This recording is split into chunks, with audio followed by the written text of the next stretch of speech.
Assalamu alaikum wa rahmatullah.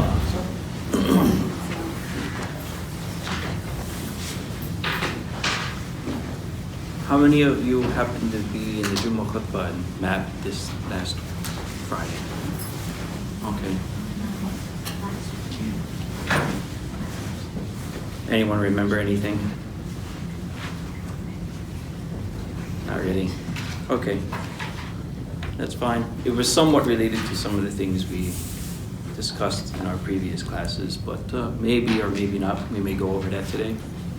Correction also from the last time we met. I believe I said that the number of ayat that pertain to detailed commandments and ahkam were about 250, correct? Okay, I've changed that. It's about 500. Sorry about that. That was my mistake. So they estimate 6,236 ayat of the Quran in total, Wallahu a'lam, out of them. And this estimation also, I should quote from the original author, Abu Ishaq al-Safar al-Bukhari. He was a mutakallim, a theologian from Bukhara, hence the name of Bukhari, right? He wrote a couple of books, many books, but the one that I'm using, At-Talkhis Liqawaid al-Tawheed. It's been published, it's in the Arab world, it's available. So in this book, he says that out of the 236 ayat of the Quran, 500 of them only pertain, meaning around about 500 pertain to detailed commandments, meaning halal and haram, do this, don't do that, okay? So again, I guess if you round that off, we can come up with another equation, but I'm still certain it's not even going to come to 10%, correct? 7%. About 8% or 7%, okay.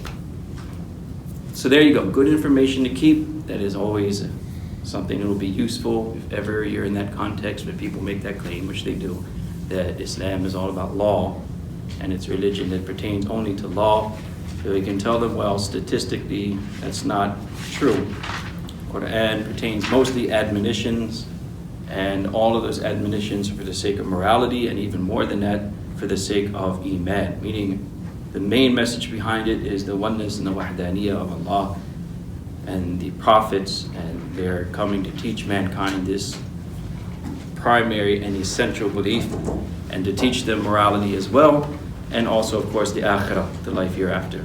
That's the main theme of the Quran. So if you compare 6,000 something ayat to 500, again, there's about 8% of it will tell you what to do and what not to do, while the rest of it pertains to the subjects that I mentioned before, okay? So there you go. That's your ammunition, inshallah. Okay? If you ever find yourself in that situation, then just show them statistically, this is not the fact. All right, so, alhamdulillah, we praise Allah subhanahu wa ta'ala, and we thank Him for the innumerable blessings which He bestows upon us at every instant. In fact, the blessings of Allah cannot be enumerated, as we know, when ta'uddu ni'mat-Allah la tuhsuha. If you were to try and count any blessing of Allah, indeed the blessings of Allah cannot be enumerated. So, we started with Fatiha. We didn't even get close to finishing really anything.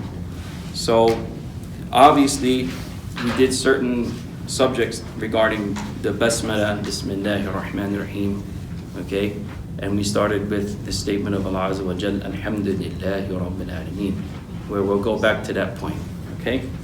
So the word Alhamdu, okay, so we just break it down linguistically, and then from there we take it as far as we can, okay? So what does the word Alhamdu mean? I did say, or I explained that last time we met. Anyone remember? Praise. Praise? Okay, that's like a very basic kind of dictionary, not even dictionary. If you open this translation or maybe other translations, that's how they'll explain it. It means to praise. But it is different than that, okay? It does mean something different than that, and I explained that. No one remembers? Okay, let's go over it again. The reason why we say alhamd, in Arabiya, they say alhamd, what you're translating is praise, means athana'u, That literally means praise. But, however, ala jamil al-ikhtiyari. So what that means is that you praise someone for something that they do, that they've done of their own volition. You know, ikhtiyar, you use it in Urdu also. Right? What does ikhtiyar mean? A choice, right? So what do they mean here? Ikhtiyari, volitional, meaning that you did this of your own volition. And the act itself too is qualified as jameel, meaning it is something that is appreciated. Jameel literally means beautiful, right? Literally means beautiful. So in essence, what does it mean? That the praise you laud upon someone for something that they have done that deserves that praise. See, when I say something they have done, that denotes volition, right? They chose to do it. And deserves praise also denotes jamal or jameel, meaning that what they've done is something you can appreciate. You understand? Does it make sense? Why is that important? Because it means, for instance, the difference between alhamd and ashukr. Shukr is gratitude. Shukr you only use in regards to a good that is done to you, correct? So if someone does good to you, then you say what? Shukriya. It's also from Arabiya, shukr, right? So I say shakartu Zaydan. If I say I was grateful to Zayd, then you would have to say what? Ala kada wa kada, meaning for something they've done to you.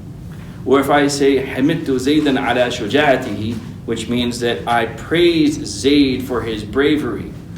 So whether that person's bravery directly benefited you or not, it doesn't matter. You're still praising them because that quality is something that, what? Deserves praise. You understand? Why is that important when we say this in regards to Allah Azza wa Jal? Because it means that whether you can recognize Allah as your benefactor or not, right? Whether you can recognize the gifts that Allah bestows upon you, the fact is, regardless of any of that, Allah is worthy to be praised because everything He does is worthy of praise. Whether those things are things that we can directly benefit from or whether we think those are things that we can't benefit from. I use the word think because it's only our assumption. Even things that happen to us that we don't necessarily appreciate in reality have great good in it. So what does Allah subhanahu wa ta'ala say regarding that? فَعَسَىٰ أَن تَكْرَهُ شَيْئًا. Perhaps you don't like something, you abhor something, وَهُوَ خَيْرٌ لَكُمْ, but it's better for you. So it's only the short-sightedness of people themselves that they're not able to appreciate that sometimes things that are not so pleasant and painful are actually better for things that seem to be more pleasant and painful. So if you're a doctor and someone has gangrene in their leg, so what are you going to do? You have to amputate.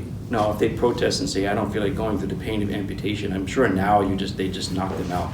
In the older days, they had no way of doing this except for, like in the Civil War, they used to amputate people by getting them drunk first, right? That doesn't really help much.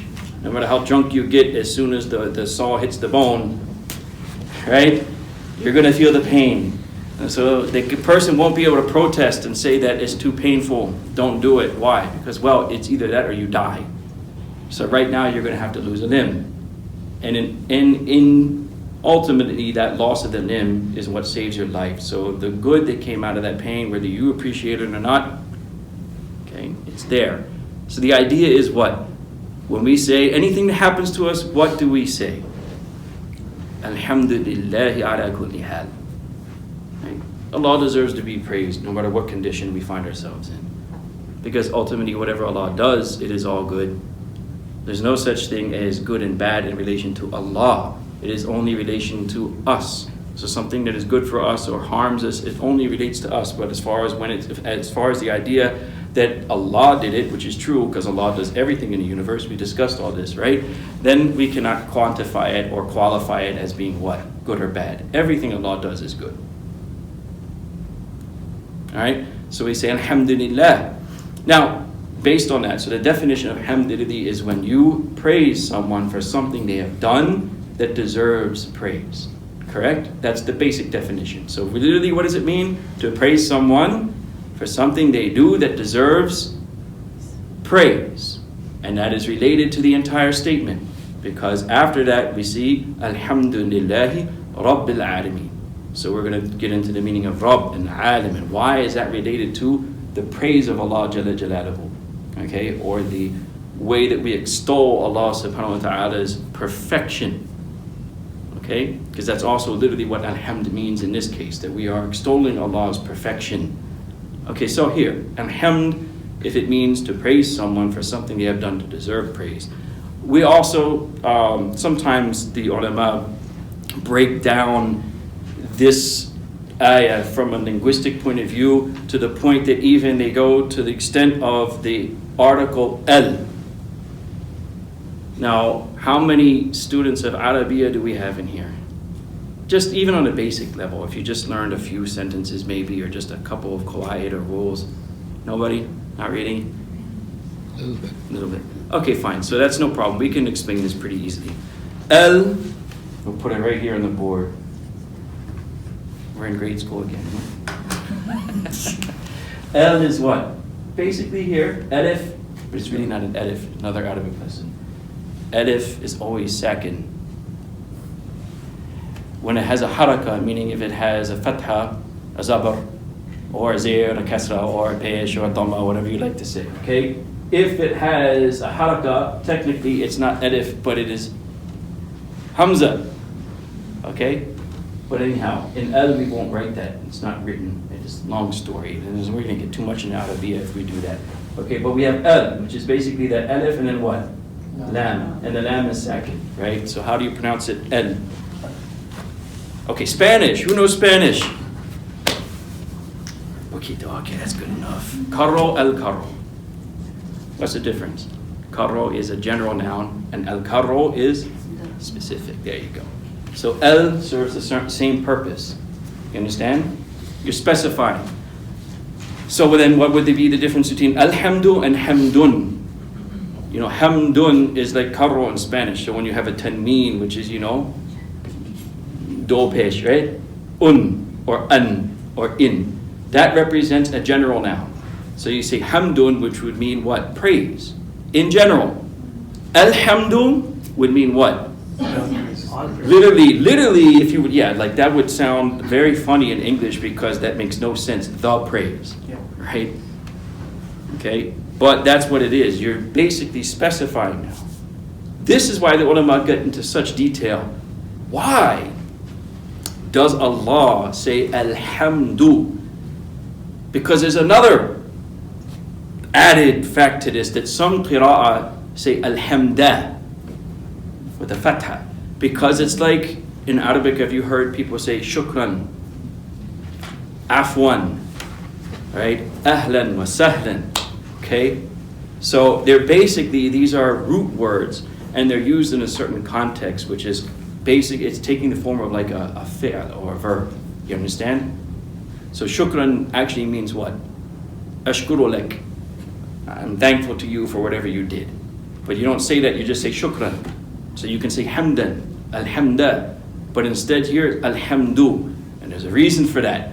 So what's the reason? And why did Allah make it specific instead of what? Unspecific, like in the case of hamdan, which means what? I am praising. Okay? So all of this is just in one simple article. So then they say, okay, in Arabic, there's another subject which is also used in almost every language. It's called balagha, which is like rhetoric, the art of speaking. Where is Aristotle, right? About rhetoric, the art of rhetoric. Okay, how to speak, what words to use in the right place in the right time. That's part of balagha, meaning Arabiya. So they broke this down too and said, when you use this article to specify a noun, there's different reasons why you do it. Okay? One, they say, is to do al-ahd. Al-ahd means here that you are now talking about one specific person. So, as an example, جاءني رجل من هذه قبيلة. A man came to me from this certain tribe. And he said, and you say, من هو هذا الرجل? Who is that man? Do you understand what I'm trying to say? So you say a man came, and then from this tribe, so you are talking about specific, and then you ask, well, who was that man? Does it make any sense? Why are you specifying now? Because out of all the possibilities, you want to know who exactly are you talking about. This is called al, or the article al for al-ahd, meaning now you want to get it basically what specifically, very specifically, and who you are speaking about. Okay, that's one. The other is for al-jins. إِنَّ الْإِنسَانَ لَفِي خَسْرٍ. Okay, so al-insan would be the whole, jins can be translated as genus, right? So a broad category which includes all of these subcategories. Sorry, getting a broad category meaning what? Human beings. Human beings includes all of these different subcategories: male, female, transgender. No, I'm just joking. Right? Children, adults, black, white, all of these basic subcategories are included in what? Human beings, right? So genus would mean what? Alhamd as a broad category, in general. You understand my point? So which one is intended here? Is it specific, meaning a particular type of praise? General. Or is it general? General. Well, see here, alhamdulillah, there's no right or wrong. The ulama differ, all right? But they go to this detail. Why? Because what does it imply then when you say alhamdulillah? If you say it's general, then what would that mean? All forms of praise and all types of praise belong to Allah. If you say it's specific, then you're actually saying there's a specific type of praise that you intend here. And which praise is that? And that's where they go even further. Are you saying it is the praise of the creation of Allah towards their creator? Because if you're saying that, there is obviously going to be what? There's going to be a little bit of a problem there, because people cannot praise Allah as is his due. Will you truly be able to praise Allah as he should be praised? What's the answer? Even the Prophet ﷺ is reported to have said in the hadith of Sahih Muslim that Aisha radiallahu anha, she woke up one night and didn't find him there in his bed, and he was praying in the masjid, and in his sajda he was saying, لا أحصي ثناء عليك أنت كما أثنيت على نفسك. It's a longer dua, but this is part of it, meaning he said what? I cannot truly praise you as you deserve to be praised. You are as you have praised yourself. You got it? So can a human being, even the Prophet ﷺ is admitting here in sajda that what? It's not possible for me to truly encompass, uhsi, yani I can't truly encompass the praise that you deserve, so therefore you are as you have praised yourself. So if you're going to make it specific, then you have to say what kind of praise are you talking about? Your praise of Allah, or Allah as he has, the praise that Allah has given to himself? Which one? Himself. You are as kama anta, all right? Or kama athnita ala nafsik. You are as you praise yourself. An interesting kind of something on the side here. So That, would that mean it would be the highest praise? of course. The praise, so then, Right. so then would you say that, the praise is the highest praise? Right, right. Which is why some ulama prefer that to saying what they call basically for the jins, meaning all kinds of praise, because then you're including the praises of human beings and so forth and so on. If you just make it specific and you say that I am praising Allah the way he should be praised, then this would be a better form of extolling Allah and his perfection than saying that it is the type of praise that we ourselves can conjure up in our mind, which I'll get to later. So it's like leaving that the reality of that, what Allah deserves to be praised, how I should be, leaving it to Allah himself. Okay? Another side note about this hadith, it's kind of like a fiqh, is that Aisha radiallahu anha, basically she said also that when he was making salah, he happened to touch her feet. And so she moved her feet, which was two things. First of all, she said he was in the masjid. So there's other hadith too where the Prophet ﷺ in itikaf, sometimes he would put his head in one of they're called ghurafat. Literally ghurafat are what? Like, not even an apartment, like a little room basically that the wives of the Prophet radiallahu ta'ala anhunna our mothers used to stay in. They were very small places, and they were connected to the masjid. Meaning that the Prophet could literally be like his body's in the masjid, but yet his feet would be where? In the room of Aisha anha. Or he could put his head in one of their rooms and the rest of his body would be in the masjid. Okay, so it was they were very small, and they were not like huge buildings. They wouldn't even be called an apartment. It was more like a room with a curtain, quite literally. Okay, and that was about it. This was the life that the Prophet ﷺ and his family used to live, including his wives, there's a lot to learn from that, because they chose that. They were given a choice, and they chose that life, okay? And they were more than happy to live that life too. Should it be a lesson for all of us? Meaning, the sacrifices that they were willing to give to be with the Prophet ﷺ should be a lesson for every Muslim afterwards.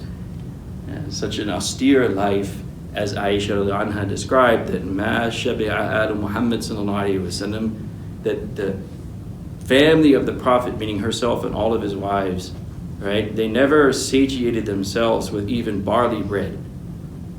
Okay? For days on end, consecutive days, they didn't even have barley bread to eat. You understand? Which is not like really fine, refined bread that we're used to.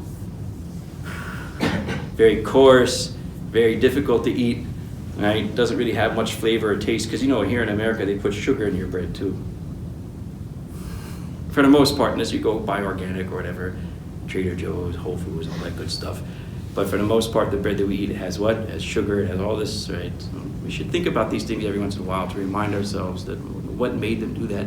And especially coming from Aisha anha, because she was young, she was known to be pretty and intelligent, from a good family, and all the things a girl could have going for herself, right? Young, pretty, intelligent, good family, good social standing, and she chose this life.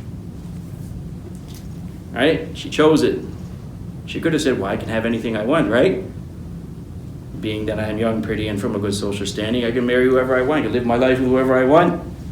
But she chose to be with the Prophet. That's a lesson for every Muslim, forget male or female. That when it comes to the Prophet ﷺ, we should always choose him over everything. Correct? May Allah Ta'ala make it easy. Right? May Allah Ta'ala make it easy. So anyhow, back to the point. Another issue about that is that what she said, her feet touched him, and she simply put her feet up so that he wouldn't, she wouldn't get in his way.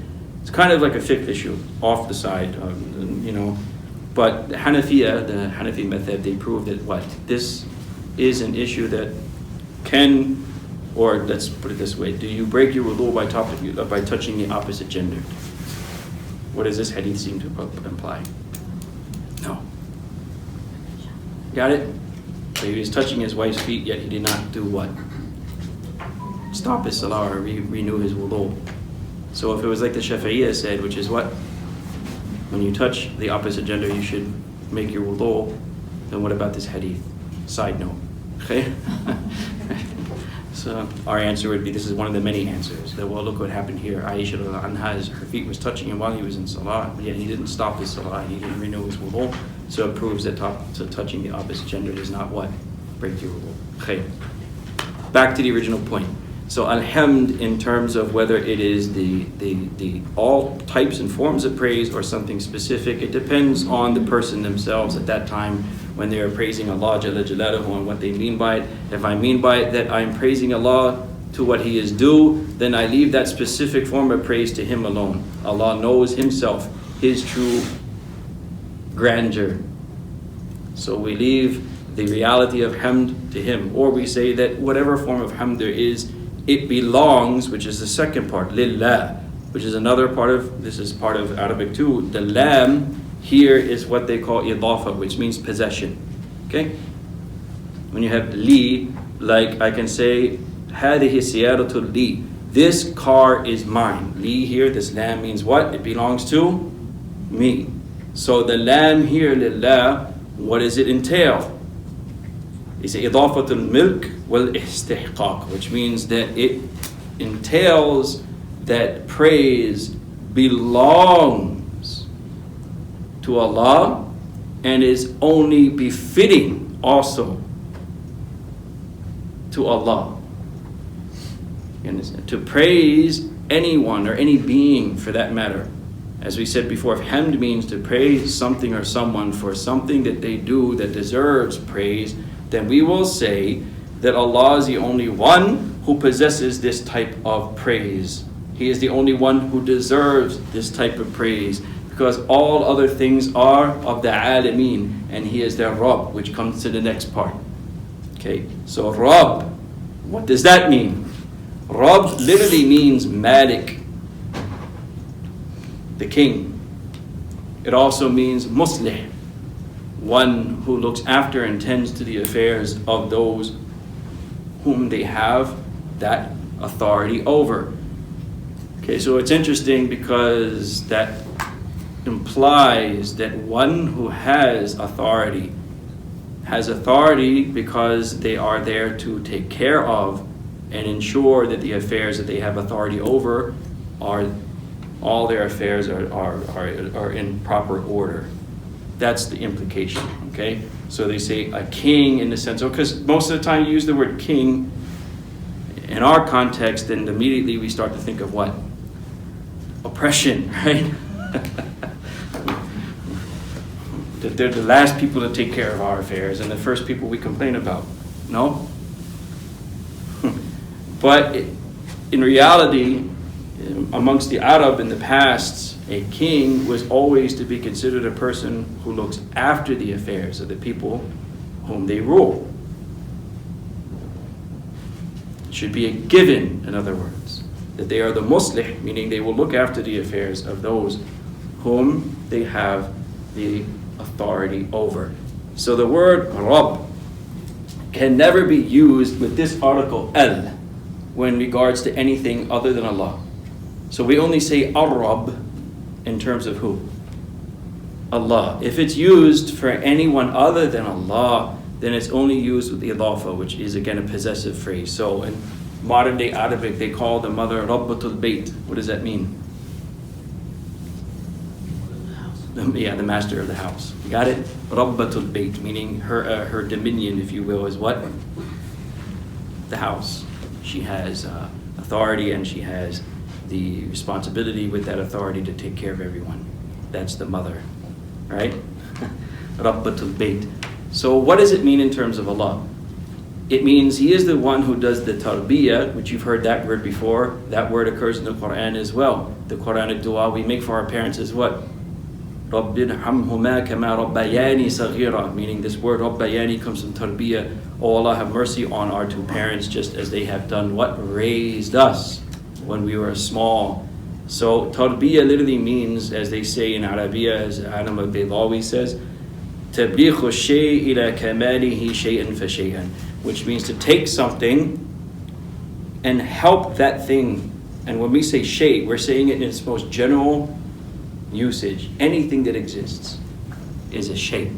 So to take something, whether it's a human or a rock or an atom, we're going to talk about that a little bit today too, all right? Or anything that exists, to take that thing and make it reach perfection stage by stage, step by step, shay'an fa shay'an. This is called what? Tarbiyah. So technically, the job of the parents from an Islamic perspective is to take a child from birth until bulugh. Bulugh means what? Maturity. And then give them all the things they need to reach perfection, which in terms, again, Islamically, perfection is what's called bulugh, which means maturity, which is interesting. Why is that interesting? Because in this society, and most of us follow that kind of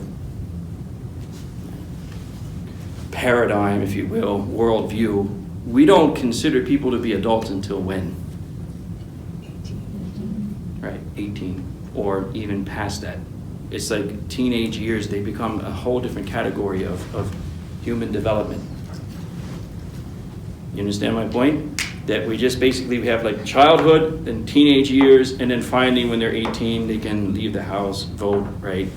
By the time they're 21, of course, in this, they can drink and whatever else. Then now they're adults. Islamically though, when we say raising your child to kamal, meaning when is actually the age of perfection according to the Islamic worldview, it is bulugh. When is bulugh? Bulugh literally is when you reach puberty. Meaning a man or woman when Allah subhanahu wa ta'ala changes them physically to the point that they can bring another life into this world, this is a sign from Allah that is an adult. They can make their own choices. So there's two things that are going on here. It's not just the physical is an indication of something else. Meaning, why did Allah give them now the ability to reproduce? Because think about it seriously, and all whether they get married or not at that age is a different issue. Again, these are all societal. This is the urf. This is the society we live in. But they are able to reproduce because what? What is reproduction? Again, you're bringing another life into the world. If they have the capacity to bring another human being into this world, it means they have the capacity to do what? To raise them, to take care of them, to nurture them, to do this tarbiyah. So in order to do that, you also have to have perfection of the intellect. Meaning, technically, at that age, any human being, male or female, now has the ability to know right and wrong and make their own choices. They are full adults, whether society acknowledges it or not. You see? Which also indicates in Islamic law, that's why there's certain rulings that you can read in the books of fiqh, that, as an example, when a child becomes mature, it is no longer the parent's obligation to spend on them. You think Americans are harsh for sending children out at 18. Technically, according to fiqh, I can say, you know what? You're 14 now. My eldest son turned 14. He's baligh. Okay, he's hit puberty. According to fiqh, I don't have to spend a dime on you. Get a job, right? And pay your own way through the world. You're a grown man, right? No, I'm not going to do that because, again, the society's not built for that, right? Second, it's something for us to remember that technically at that age, whether male or female, they are considered adults, Islamically, which also means because their mind has reached that maturity, that age of maturity, the bulugh, then what? They are responsible for all their actions, correct? Whatever they do now, as an adult now, it is between them and Allah. There's no blame anymore on the parents that, oh, this is how my parents raised me. No, not anymore. Now it is your problem.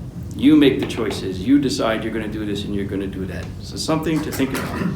So in terms of Allah, when we see that Allah is the Rabb, that means that He takes everything from the initial stages of existence until every other stage, until that thing reaches perfection.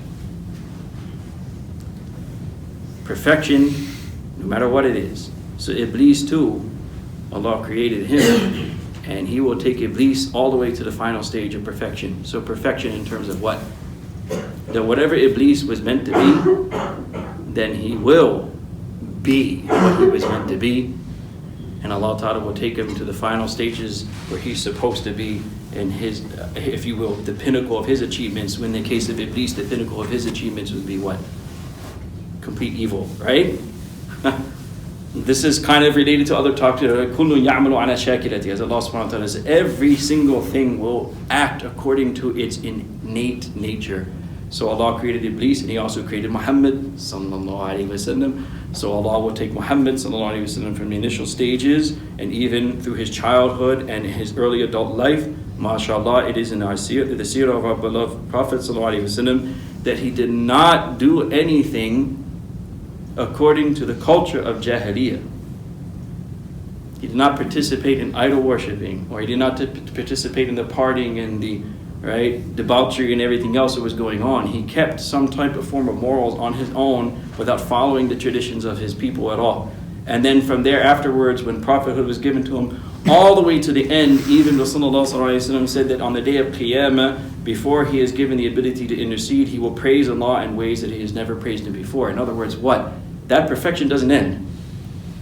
Allah Ta'ala has created him to be something, and he will reach that maqamul mahmud, right? That praiseworthy station. That's Allah's tarbiyah. He will bring them stage by stage until everything about that particular being is manifest to everyone in a way that they will see that this is Muhammad sallallahu alaihi wasallam, and bil'aks, this is Iblis as an example, and this is Fir'aun, and this is whoever else. They were created to be that way, and Allah Tabaraka wa Ta'ala facilitates everything for that creation to reach their perfection.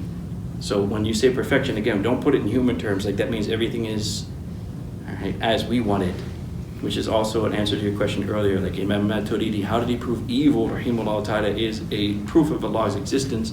Because if we ourselves were the creators of our own destiny, right? If the world itself created itself, then it would only do what? Choose things and make things that were good for it. You understand? If I was the creator of my own destiny, would the world be a different place? Sure. If you had a choice, if Allah Ta'ala made you the one who controlled things, then you would be able to say what? Well, maybe if I was born in this era, or can I have a couple inches taller or shorter, or whatever, right? Or this thing or that thing. And so many details about ourselves we might want to change. And so many details about the world that we'd like to change. But the fact that it's not that way, and there are things that we don't like, is in itself a proof of what? Allah's existence. Got the point? Right? So the fact that those things are there is a proof of Allah's existence in itself. So that means what? When Allah takes things from this stage to that stage and perfects them, it doesn't have to be according to our standard of what we think is perfection. It is according to what Allah knows of that thing, what it is supposed to be. وَلَقَدْ ذَرَأْنَا لِجَهَنَّمَ. As Allah even literally said that we have literally created certain people and jinn for hell. Literally, they have been created for it. This is their essential nature. And they will do everything, and they will follow every stage that will take them to what I have created them for. Just like Allah has created things in this alameen, which is the next word, in all of creation, that they all have their own purpose, and do they serve that purpose and that function perfectly? Kamal, you understand? Kamal means literally what? Perfection, right? The great white sharks, do they serve their function perfectly? You know, when people study them, they say these are like the ultimate predators. These incredible things that Allah has put in the ocean that have skin that is rough as a tank almost, right? Such sharp, razor sharp teeth and so forth. This is basically, Allah created it to be what? A predator. And does it do its job well? Yes. So can you get mad and say, well, if only Allah Ta'ala has created this shark a little bit more cute and soft and chubby and without the razor sharp teeth, well, then it's not a shark anymore. You understand? It's a shark. So therefore Allah gave it everything it was supposed to have, tarbiyah, right? To do what? To be what it's supposed to be in perfect form. Okay? Then the word al-alameen. What does that mean? So real quick. So Sure. if everything is perfect and is for the greater good. Yes. So if you take it into practical matters, so for example, a baby Yes. is deemed within the womb to be, say they're at 6-7 months, and they're not going to make it. Right.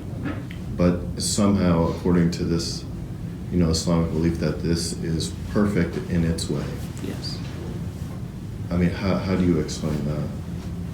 Well, meaning again, Allah's knowledge, in His knowledge, He knows all the alternatives, right? Had it lived, had it survived. But are you then not responsible for intervening? So for example, carry that baby through because that is for the greater good. Maybe you may not see it, as opposed to terminating that. You mean like child. abortion? Yes. Oh, in that case, abortion would be permitted if you knew the child was not going to live. That's different. It's a different. And that even your choice to abort a child like that is in itself part of what Allah knew and decided. Okay?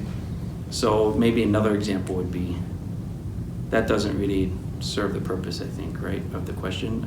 So the greater good sometimes, well, obviously as believers, the greater good is وَالْآخِرَةُ خَيْرٌ لَكَ مِنَ الْأُولَى. The hereafter is better for you than the present life. So the Prophet ﷺ said that if a woman has a miscarriage, that child will intervene for her and have shafa'ah on the day of Qiyamah, for her and the father. So what's the greater good in that is what? That's your ticket to Jannah. As much as it's painful and hurtful for the parents that go through that, but that pain and that hurt ultimately was the ticket for them to do what? To enter Jannah.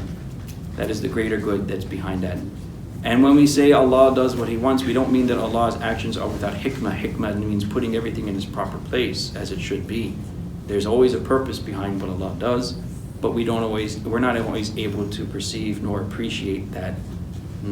But sometimes the Prophet ﷺ was so gracious to actually explain to us in the case, like as I said, of a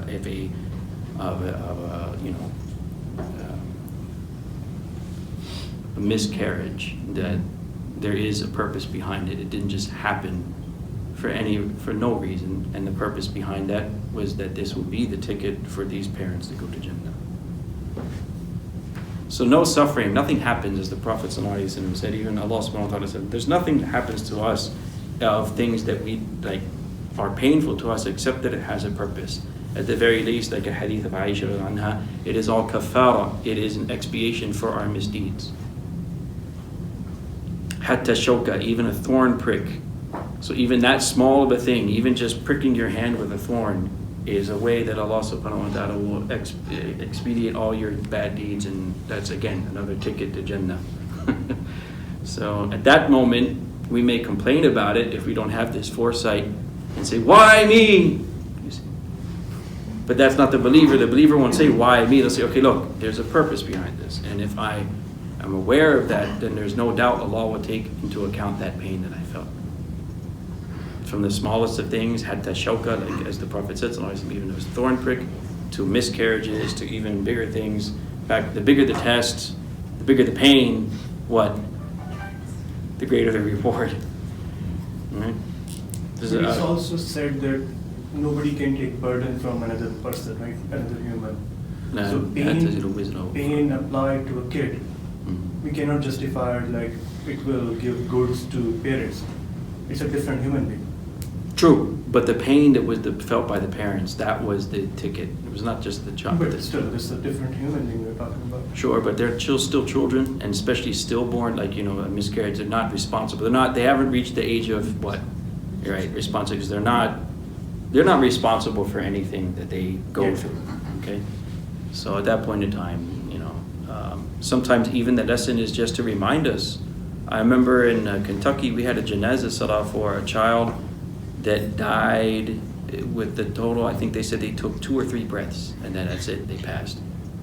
So I said, subhanAllah. I mean, what a lesson for us. This dunya, that we place so much importance on this life, but yet Allah is showing us that, here's a human being that had 2 or 3 breaths in this world and was gone. What can you make out of that? Logically, what would you be able to make out of that? Like 2 or 3 breaths and gone. If anything, at least it's a lesson for us that you can't take this life for granted as if it's everything. Have Allah also wished you could only be here for 2 or 3 breaths? The fact that we're living this long and every breath that we take is simply from the fadl and the grace of Allah. Is it true, like children who die, they will go to heaven, right? Automatically, right? That is a very good question, which it has a detailed response. There is no ittifaq or agreement among the ulama whether that is true or not. Some say yes because they're not responsible. But there's also hadith where the Prophet ﷺ, oh boy, we're opening up a can of worms, where he said that Allah knows best what they would do in the future. What is he trying to say? Don't be God. Let God decide. Sure. You understand? But in general, we will say, using the brighter side of things, that hopefully they will all be allowed into Jannah, right? But what the Prophet ﷺ was trying to tell the Sahaba when he said that is that we shouldn't be so quick, again, to make these judgments. They are relegated to Allah. In His knowledge, He knows best whether those children would be this or that and the other thing. So just leave their case and their affair to who? To Allah. Now the good side of things, the positive side of things would be, okay, well, Allah will inshallah bi'idhnillah, right? We'll take them into Jannah. And Allah knows only. Okay, so we are at Al-Alameen, right? So this is the next word in chronological order. What is Al-Alam? Okay, so we're going to do a little bit Arabic again. Al-Alam, again from Arabic, everything is, usually, not everything, I should say, majority of words have 3 root derivative or 3 root letters. They're derived from 3 root letters, what they call the trilateral derivatives. So in this case, Alam has 3 root letters: Ain, Lam, Mim. Who can tell me what word comes from Ain, Lam, Mim? Knowledge. Ilm, yes, knowledge. So Alim is related to the word what? Ilm. So the second interesting fact about this word is that in Arabiya, this noun is called Ismul Ala. Ala in Arabiya literally is a tool. So you may have heard the word in Arabic miftah, which means key. Okay, key comes from fataha yaftahu. In other words, fataha yaftahu is to open something. That tool which helped you to open something is called a miftah. So if this is a tool to help you achieve what? Ilm. Get the point? The alim is that which gives you ilm. It's that which gives you knowledge.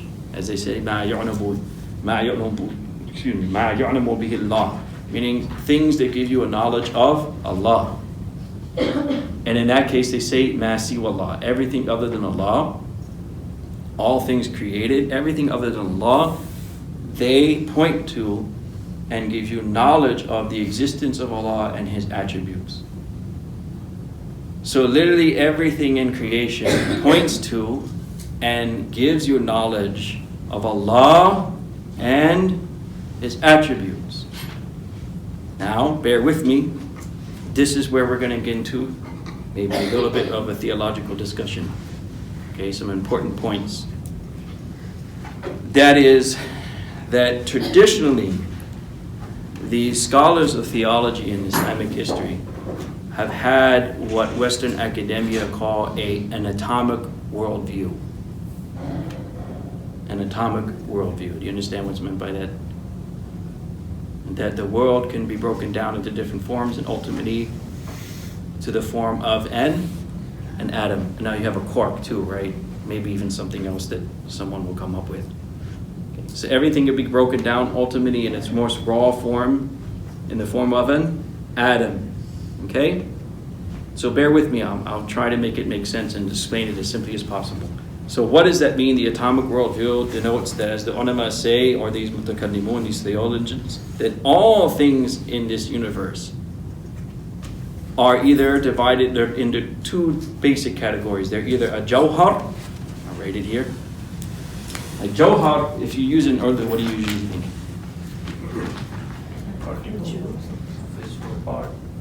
Part, right? What else? Jawhar in Arabic has many different meanings. But it also means like, okay, here in, let's say, Jawhar in the terminology of the theologians means something which occupies space.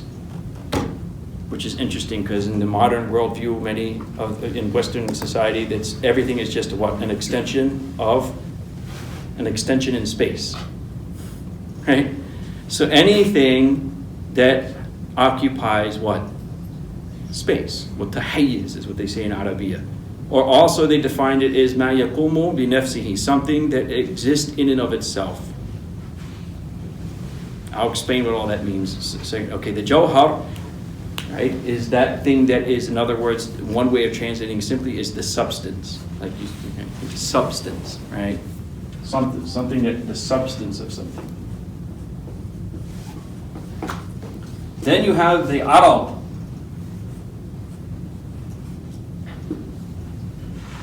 هذا عارض ممطرنا, like the in the Quran, meaning this is something, anything that's temporary is called what?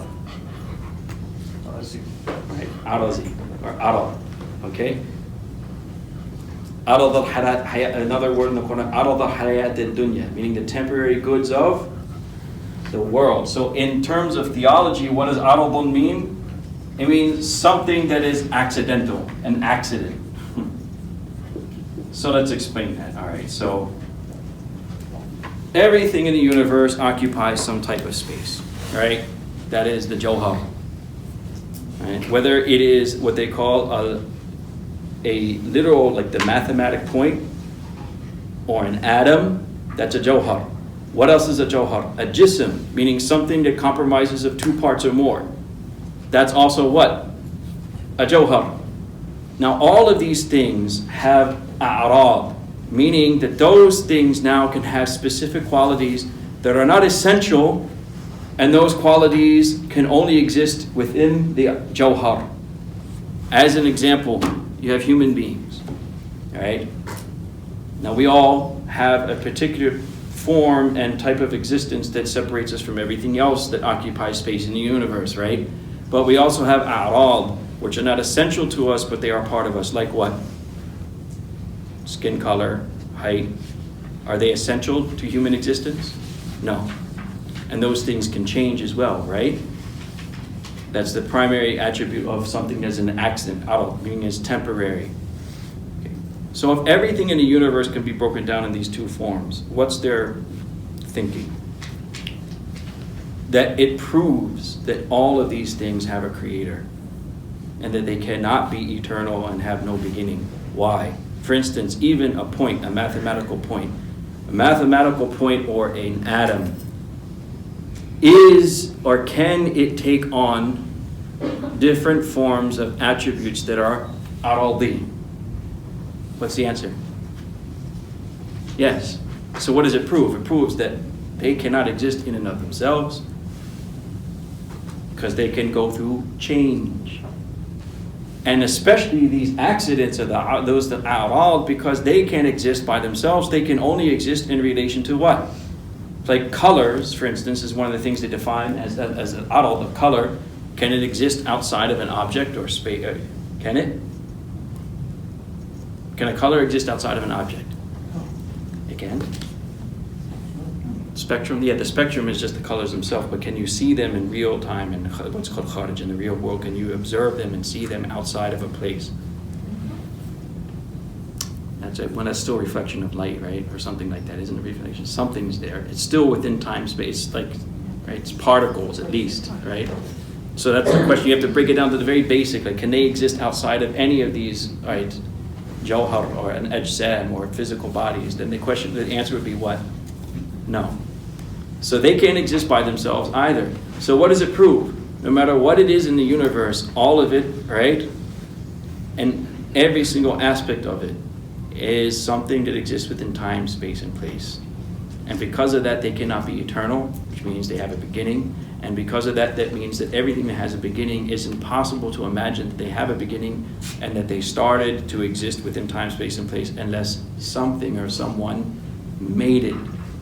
You got the point? Whether something had to bring it there into existence. Another, that goes back to the point too of evil and other things. Like I used to think that a lot too about people when they talk about, evolution, which is another interesting topic, which shouldn't disturb Muslims, by the way. Maybe another time we'll tackle it. But even if we accept that perhaps it is a quote-unquote scientific fact, it still doesn't disprove the idea of a creator. Because again, if things in and of themselves can just do what they want and what's good for them, then why didn't all these other amoebas just become fish and then become monkeys and then become humans? Why did they stay an amoeba? You get my point? Why did they stay a fish? If they do it on their own, right, if it just happens on its own, then why didn't all these other things decide, hey, I want to be a person? You understand? It's impossible. These things can't be doing it by. So even if it did happen, even if this amoeba became a fish and then the fish got legs and it started walking and became a monkey and then whatever, and then it became a human, could that have all happened on its own? Even randomly, if you take random as an idea that this happened randomly, mathematically, randomly, nothing, like not even 0.something% of anything could happen in life period if it was all random. So what is the point? Creation itself proves that there is a Rabb. All of creation, by their existence, it points back to one fact. It gives you one type of knowledge or type of conclusion, which is what? Allah exists. There is a creator. That's why he calls everything other than him as what? The alam. That which enables you to arrive to knowledge of him. Okay? So some of the shuyukh say that is the meaning of the ayah where Allah subhanahu wa ta'ala said, وَإِن مِّن شَيْءٍ إِلَّا يُسَبِّحُ بِحَمْدِ excuse me. That there is nothing in existence except that it does what? It does the tasbih of Allah along with his praise. Now can you hear that? Like this table right now, can you hear its tasbih? That happened to the Sahaba, but that's another issue. Meaning Allah subhanahu wa ta'ala allowed them to actually observe these things in a way that, mashallah, it actually took a physical form in the sense that they could hear it. But you and I, can we look at the world around us and can we hear some form of tasbih? So the ulama say no. In their actions and in their state, they are telling you about Allah. You got it? So if you break it down like this, like the theologians did, that the whole universe has this nature, either it's a jawhar or an arad, and all these things indicate that they are not eternal and they have a beginning and so forth. So in other words, their very existence, how they can be qualified and quantified, proves that there is a creator, and that creator is perfect in their knowledge and everything. So in other words, this is their tasbih. This is their praise of Allah subhanahu wa ta'ala, their very existence. Which again shows you what? Anything that occurs in the universe is a proof of what? Allah's existence. Inna fi khalqi samawati wal ard, indeed in the creation of the heavens and the earth, la ayat, there are signs, in other words, proofs, right, of Allah and His existence. So when you boil it down, isn't Allah the only Johar? That's a good question. Right, because we say the same thing about Allah. Allah exists by Himself, right? Al-qiyamu bi nafsi, meaning Allah subsists and exists by Himself. But it's not the same thing. Meaning that a Johar is something that exists by itself, meaning that its existence as whatever it is, like you as a human, it is not essential that these arad, or these different qualities, are part of that existence. You as a human has a certain definition, which is interesting. Now, how many times in school are we taught that, like, this is something nobody talks about? What is a human being and what makes a human being distinct from other creation? If you want to define a human being, how would you do it? Conscious. Right. That's what that's what the mutakallimun, the Islamic theologians used to define what al-hayawanun natiq, meaning a living creature, an animal that does what? That speaks. That the ability to use language is a sign of a higher intellect. And that which distinguishes you from all other things. Meaning you, just like the other things, you're an animal, right? Which is true. We're not malaika. So what do you mean by being an animal? I mean, we have legs, arms, right? We eat, we sleep, we reproduce, we do everything else that animals do. But what then distinguishes? That would be the johar. Meaning if you were to distinguish this thing from other things in the universe, how would you distinguish yourself from an inanimate object? Well, I'm an animal, first of all. I'm not a rock. Right? Then also what, but out of all the animals, what distinguishes me is I am what? I am natiq. I can speak, which is what? A sign of higher intellect. So yeah, I'm an animal, but I am more quantified and qualified by having what? Intellect, and nutq, being able to speak, which is why the word in Arabic for logic is mantiq. It's related to what? Speech. Speech is the sign of that thing's intellect. So that distinguishes us. But the arad are the things, like I said before, like color, height. These are all temporary features because they don't make us in essence, essentially. This is also going to be called essence, right? They don't make us essentially different from anything else. The fact that we are this color or that color, that is a temporary feature. What makes us different is specific things that are distinguishable between us and everything else. Does it make sense? Kind of, maybe, a little bit. What was the question again? I'm sorry, I missed the question. Can Allah be called a jawhar? Oh, okay. Well, what we will say is that no, it's not the same thing because it's not about Allah's being self-subsistent means what? That He is not, His existence is always there and is not in need of anything or anyone.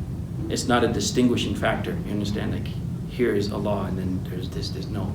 Allah's self-existence means that He is not dependent on anything or anyone. And He's not temporary, He's permanent. So. Exactly.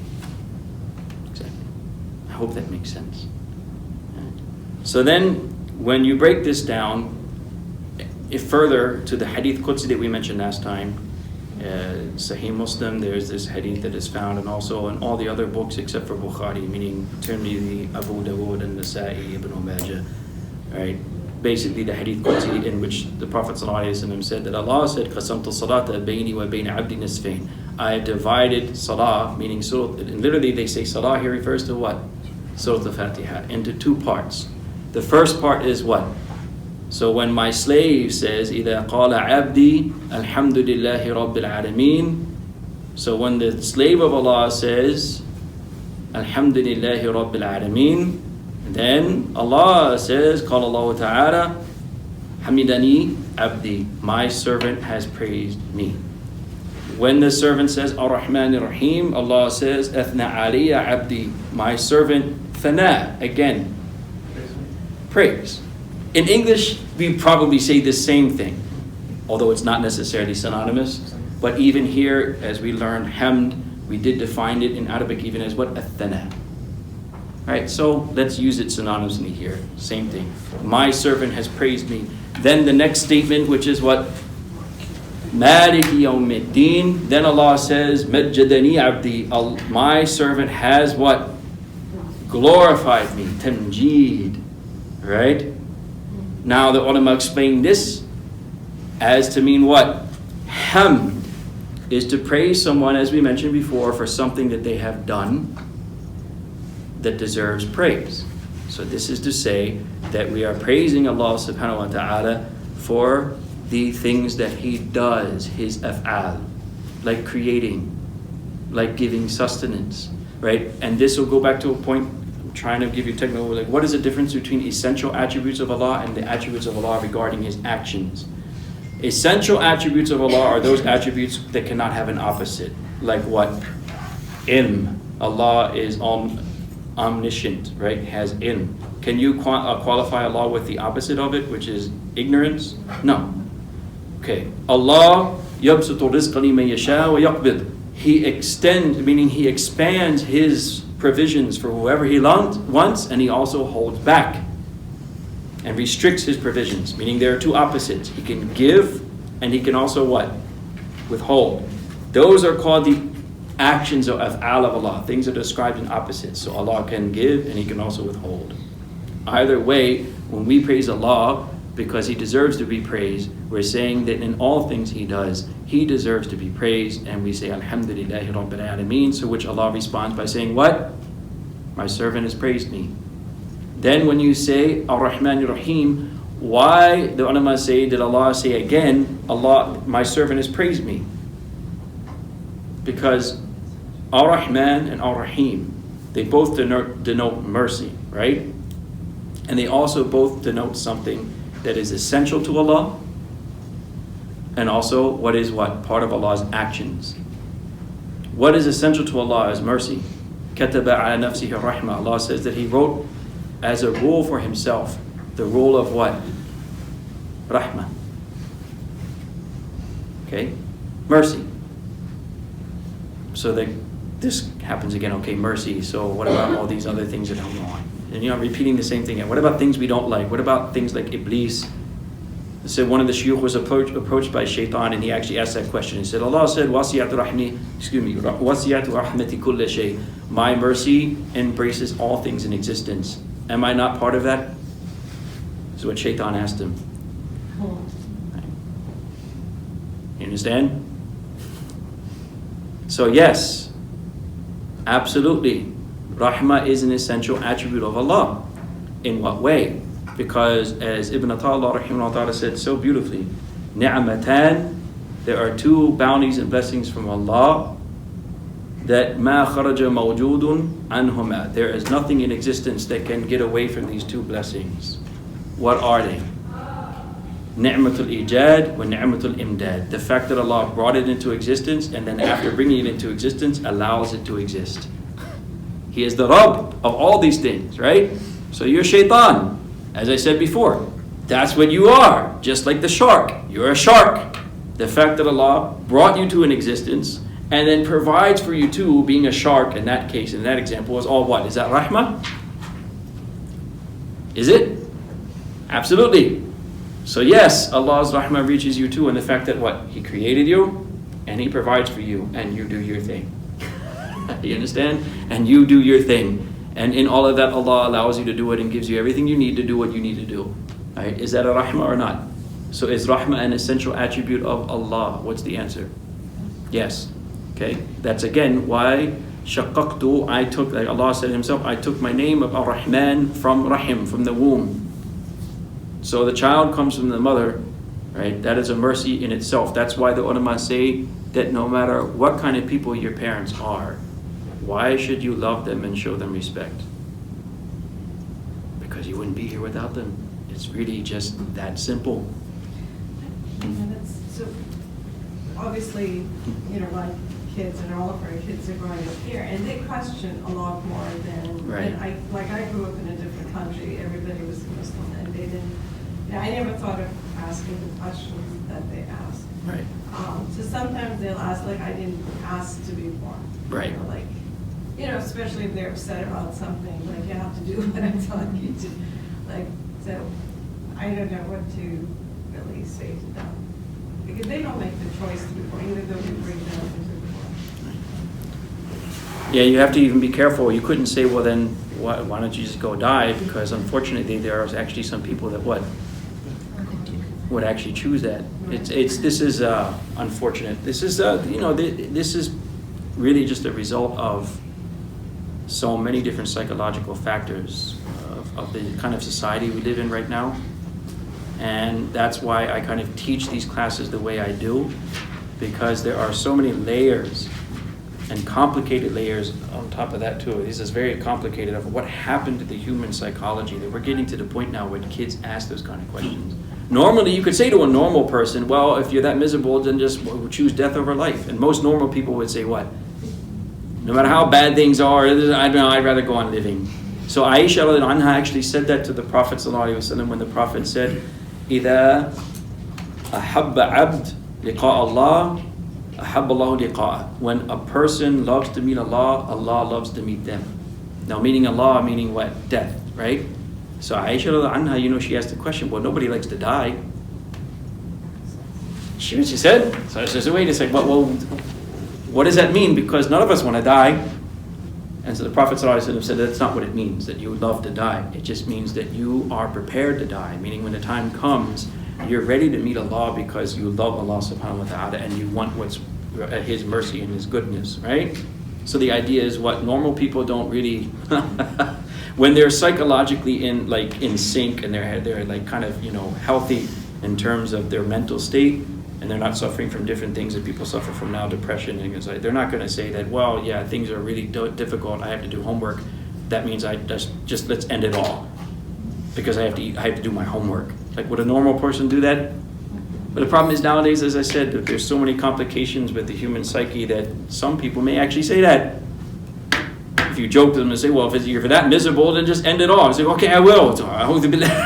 Right? Normal people don't do that. So Aisha said, like, what a normal person doesn't want to die.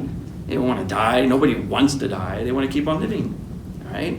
That's the normal person. So we have to take, basically, since these are layers, we have to take everything, what? Step by step. Stage, shay'an fa shay'an. That's talbiyah, right? Step by step. And the beginning of it is usually this, to understand the nature of reality. Who is Allah, right? What does it mean when we say rahmah?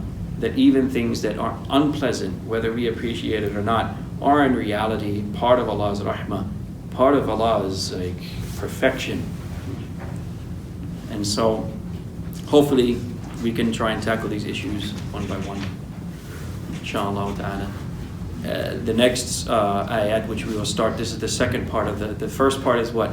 Maliki Yawmiddin. This is the first part. Nisfain, like the hadith says, that there's two parts. The first part deals with Allah and His attributes. That's why the next part, when He says Maliki Yawmiddin, then the Prophet ﷺ said that Allah says, Majjadani Abdi, my servant has glorified me. Because this has to do with the attributes of Allah's Jalal.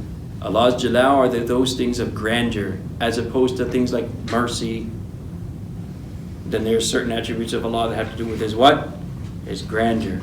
So on the day of judgment, when He is the sole king, meaning the one who controls all the affairs of that day, then that is a time when you will see Allah's what? Mercy or grandeur? Which one? Grandeur. So in these first few ayat, that nisf, that half of the surah, you've basically covered all of the attributes of Allah. I hope I made sense out of it somehow. We're trying, right? You've covered all the aspects of Allah's attributes and names in reality. Okay? But there's still hope even in that. Because another version of this hadith that Abu Hurairah anhu narrated this in Sahih Muslim is that instead of saying Majjadani Abdi after Maliki Yawmiddin, that my servant has glorified me, there's another version which says فَوَّضَ إِلَيَّ عَبْدِي, which means literally that my servant has entrusted all of their affairs to me. يَوْمَ لَا تَمْلِكُ نَفْسٌ لِنَفْسٍ شَيْئًا. So the day of judgment is that day which Allah described as what? The day which no soul can do what? Has any control over another soul. Which is a mercy and as a point of hope for us too. When this version of the hadith, when it says, my servant has now led all their affairs to me, that is a big comfort for all of us. How so?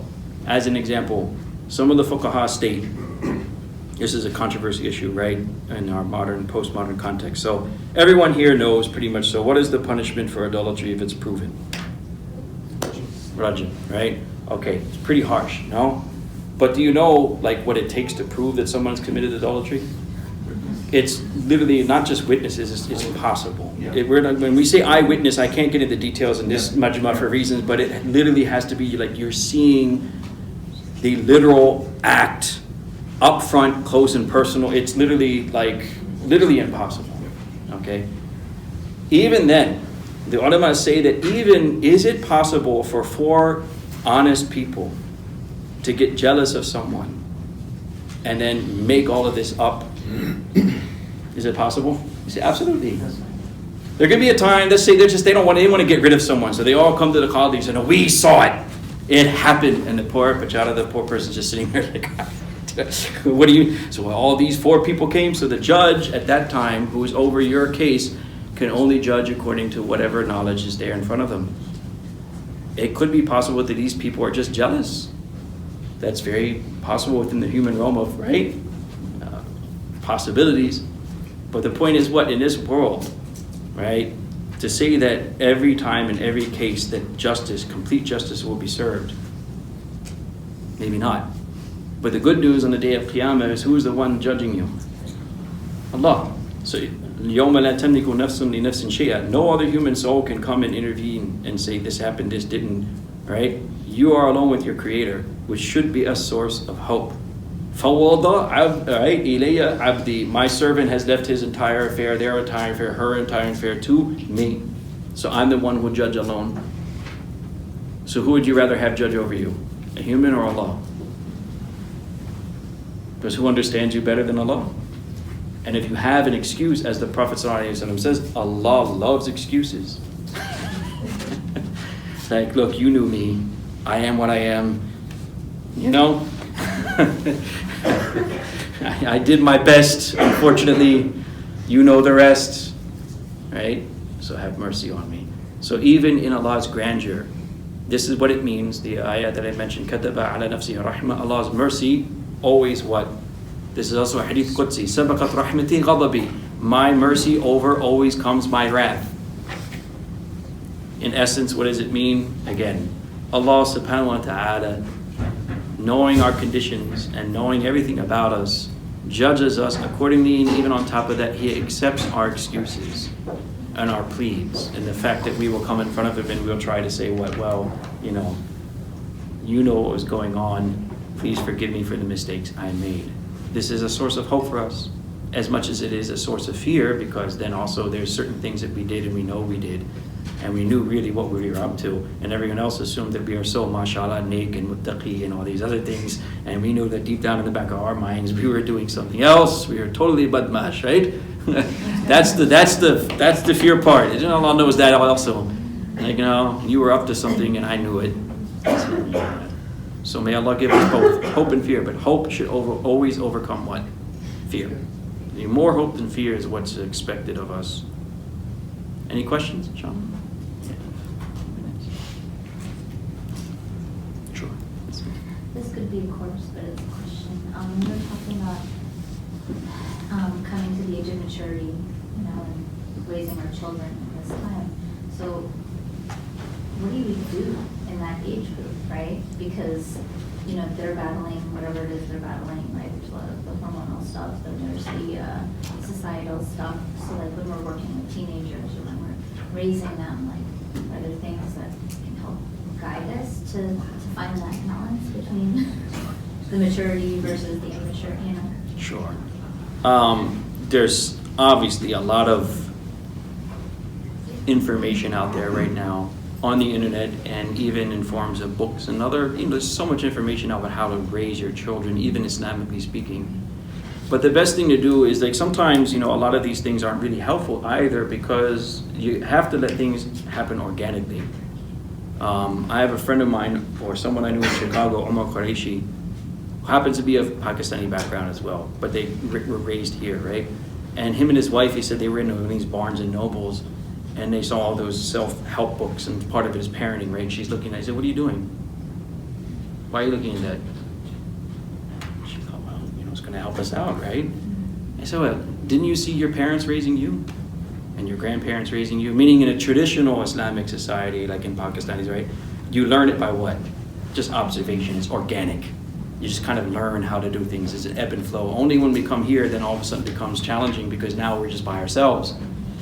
And we don't really have that kind of example, like what do you do? Okay? But there's a general rule, which is what? Raising a teenager should be with the idea, Islamically, that they're an adult. So now you try to treat them like an adult, rather than treating them like most people do, which is what? They're still just irresponsible young kids. They don't know what they're doing. That kind of attitude. Rather, no, you're an adult now, so now you should be treated, speak to, in other words, as a very general rule, speak to them as adults, which also means, like Umar anhu, when he talked to his son Abdullah ibn Umar, he told him, basically, long story short, there was like, I think it was camels, and someone gifted it to Abdullah ibn Umar anhu. Now, Umar anhu was worried, because during his khilafah, he was worried that this happened. There's kind of an indication that they did that because of your father. So I'm asking you, see, the key word here is, he said, I'm asking you to please give it back. He didn't say, I'm your bop, I'm your father, you have to obey. You know how that happened? I'm your father, there's no questions here, you do what you're told. Instead, he's a grown man. So he can't just come to him and say, hey, I'm your father, do this. What does he have to tell him? He said, look, you can do whatever you want. In other words, you're a grown man, you make your own decisions. But I'm afraid that people will have this idea that he's being favored because he is the son of Amir al-Mu'mineen. So I'm asking you. See the way he's talking? I'm not telling you, but I'm asking you, right? Do this for me. Another interesting, about the same individual, this hadith you probably have heard. It's a famous incident where Abdullah ibn Umar radhiyallahu anhuma, Umar came to him and asked him to divorce his wife. You've heard this, right? This is a very famous incident. So Umar radhiyallahu anhu asked him, divorce your wife. Abdullah ibn Umar radhiyallahu anhu went to the Prophet ﷺ and asked for permission. Not permission, but asked for clarification. Should I do what my father's telling me or not? Now there's a couple lessons from this hadith. We did this with Sheikh Amin in Chicago. We were actually studying this in a book of fatwa. And Imam Ahmed rahimahullah ta'ala also, the same thing happened to him. A person in his time came and said that I want my child to divorce their spouse, right? And he is not listening to me. And so Imam Ahmed said, you don't have that right. This was his fatwa. He says, you don't have that right as a parent to demand that your son or your daughter divorces a particular person, right, their spouse. So he quoted this hadith. What about this? Because Rasulullah agreed with Umar. He said, yes, follow your father's advice. Divorce her. Okay? So Imam Ahmad's response is, when you become Umar, then I'll give you the same right. Right? When you become Umar, then you have the same right. But otherwise, no. Now there's another explanation. And wasn't also that Prophet Ibrahim also told Yes, his Ishmael, son right. Ismail, He's a prophet. But he's a prophet. That's right. And behind both of them, even in the case of Umar, there was a reason why Umar asked his son to do that, because he saw something in her and in their relationship that was basically it wasn't a good thing for his son. So he wasn't just doing it because he didn't like her. He saw that, something's not good here. You need to, and because Abdullah ibn Umar anhuma was kind of like, really into her, so to speak, head over heels and all that good stuff. So he was trying to get him to see, like, yeah, okay, you really like her, but there's a problem here. But another part of the hadith too is, think about this for a second. There's no way, because Abdullah ibn Umar anhuma is considered one of the scholars of the Sahaba. He's considered a faqih, okay, a jurist in his own right amongst the companions. He was one of the most knowledgeable of all the companions. Do you not think he knows that obedience to parents is necessary? Of course. He knew that. So then why did he circumvent his father and go to the Prophet sallallahu alaihi wasallam? Do you understand my point? If listening to the father is necessary in all cases, then would he do that? Would he go behind his father's back and go to the Prophet sallallahu alaihi wasallam and ask him, do I have to listen to him? No, he would have just, no, this is fard. Khalas, whatever my father says, I have to do it. I can't question him. He would never go around his back and ask the Prophet ﷺ, should I do this or not? Which means he understood that this is not his right. In this case, I'm a grown man, right? I make my own decisions, and my father does not have the right to tell me in this case to do what? To leave my spouse. Does it make sense? So in essence, we have to treat our children at that age as what? Adults. So I remember, and this wasn't like, there's another, alhamdulillah, there's a friend of mine who I grew up with in high school who also took Shahada, which is a very, very big favor from Allah subhanahu wa ta'ala. There's a lot of people that take Shahada and they're just kind of on their own. And this is someone I knew very closely throughout my high school that also became Muslim, mashallah. So his father, I remember in high school, and this is before we were Muslim. These are non-Muslims, right? His father was pretty well-to-do. He was an accountant. He made some money. He lived in the suburbs out there in Westchester, Pennsylvania, and he had some money. So I remember he used to tell him in high school that if you want my money, when you go to college and it's time to pay tuition, then you get my money. But you want to buy a car and buy, like a phone, you want to buy a nice new jacket or shoes, get a job. That's what he would tell him. You see how he understands that if I have the money, but when you really need it, I'm there. When it's kind for college, things that you really, I'm helping you. But things like this, what is he teaching him? A sense of responsibility and a sense of adulthood. That from now you need to learn how to take care of yourself and make your own choices. By me spoiling you, I'm not going to do you any favors. You understand? Like I have the money, I can buy all those things for you. But I'm not going to do it. I think it's missing in a lot of communities. A follow-up, from the story earlier, referencing the son asking or the child asking these questions. A lot of the questions that we do get asked right now versus when we were younger, or when you're back home, they're very different circumstances. So, for example, you may have not ever observed your grandparents dealing with a child who's doing X, Y, and Z in the same way that they're doing it now in this generation. Right. So those are kind of where a lot of the stickiness comes from, because they're like, well, we're old enough and we can come up with these conclusions and think by ourselves, but it's, because life here is very nebulous and there's a lot going on. So then those are the sticky situations that are very hard to navigate through when teenagers come to you with these questions and, it's very gray here. Yes. So that's why as much as sometimes I cannot do the job of explaining these things clear enough or really get into them as is their due to the point where everyone understands these issues, but that's why I usually teach along these lines. Ilm al-Kalam and philosophy and theology. Why? Because right now the challenge for you guys, not your children, is you're going to have to be able to explain these things to your children. And it cannot just be, well, beta, this is what a good Muslim does, be quiet. It's not going to be like that. They're just going to say, okay, well then see, this makes no sense. I'm a grown person, like you said, I'll make my own choices. You have to be able to deliver your Islam in a way that makes sense. And you have to talk to them that way too. In other words, not just be quiet, do what I'm telling you. Rather, no, let's look at the issue. Let's talk about it. And it works. I've done it many times with my teenage boy. Instead of just telling him this is how it is, I just explained the issue. And I remember one time it was not funny, but he got so confused for a second. He's like, I thought they were right, but then you explained it, and no, you sound like you're right. And I said, alhamdulillah. That's the whole point. I want you to do this because you feel it's what? This is the right thing to do. I just don't want you to be a hypocrite, like in front of me, okay, but Daddy, no, if I say or do this, Daddy's going to be upset, but when I'm outside of these walls, who knows what they're saying or doing. No, I want you to be convinced. I want you to feel that this is my own choice and my own path, and yes, mashallah, I'm Muslim because of my own volition. In that example of Hazrat, the Prophet and Hazrat Umar's son, did the Prophet give an explanation, or did he just say, I agree with Hazrat? Yeah, he didn't give an explanation in the hadith, the actual wording of the hadith.